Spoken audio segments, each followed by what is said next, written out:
আসসালামু আলাইকুম। কেমন আছেন সবাই? সারাদিন ডিউটি করে আসলাম। আজকে চিন্তা করলাম যে আজকে আপনাদেরকে আমার রুমটা একটু ঘুরে দেখাবো। আর হচ্ছে আপনারা যারা আমার ভিডিও দেখেন অবশ্যই আপনারা অনেকে আমাকে সাপোর্ট করেন এবং অনেকে আমাকে ভালোবাসেন। তো আপনাদের জন্য আমার দোয়া শুভকামনা রইলো। আপনাদের সবার জন্য আমি সবসময় দোয়া করি এবং আপনারা সবাই আমার জন্য দোয়া করবেন। তো আজকে আমার রুমটা দেখাবো। এটা হচ্ছে আমার রুম। আমি এখন যেখানে আমি হচ্ছে সবসময় এটা হচ্ছে আমার বেড। এখানে বসে আমি ভিডিও শুট করি।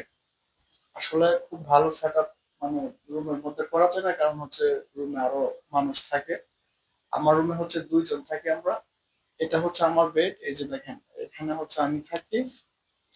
আর আমার পাশে আরেকজন আছে। ওইখানে হচ্ছে ওইটা হচ্ছে ওনার বেড। এখন উনি ডিউটিতে আছেন। তো এটাই হচ্ছে প্রবাসী রুম। এটা হচ্ছে আমাদের এখানে আমরা চাইলে রান্না করতে পারি। আমি আসলে রান্না করি না কারণ হচ্ছে আমি রান্না পারি না এজন্য আমি রান্না করার চেষ্টা কখনো করি না। তো এটা হচ্ছে এখানে হচ্ছে রান্নার জিনিসপত্র আছে।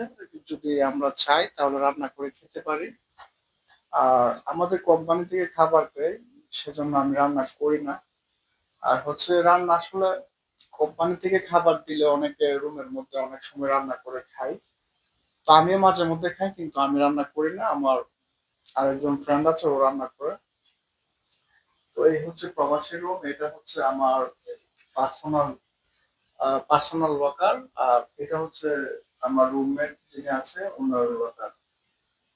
তো এটা আসলে প্রবাসীরা সবসময় রুমে আসার পর ডিউটি থেকে আমরা রুমে আসার পর আমাদের কিন্তু আসলে এই যে আমি এখন রুমে আসলাম এখন কিন্তু আসলে কেউ নাই। আমি একা। তো খুব খারাপ লাগে যখন দেশের কথা মনে হয় কিংবা পরিবারের কথা মনে হয় তখন আসলে খুব খারাপ লাগে। তারপর আসলে পরিস্থিতি, ভাগ্য সবকিছু মিলিয়ে মানে এটাকে মেনে নিতে হবে। জীবন হয়তোবা এটাই।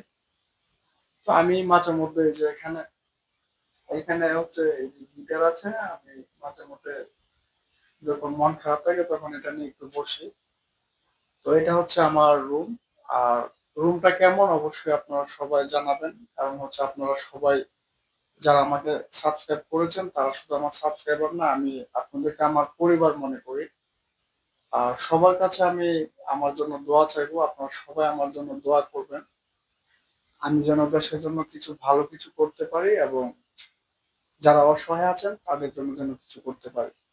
আর বিশেষ করে প্রবাসীদের জন্য সবাই দোয়া করবেন। কারণ হচ্ছে প্রবাসীরা অনেক কষ্টে আছে। আমরা তো আসলে যেমনই হোক কাজ করতেছি কিংবা প্রতি মাসে একটা অ্যামাউন্ট আসতেছে। কিন্তু যারা বিপদে আছেন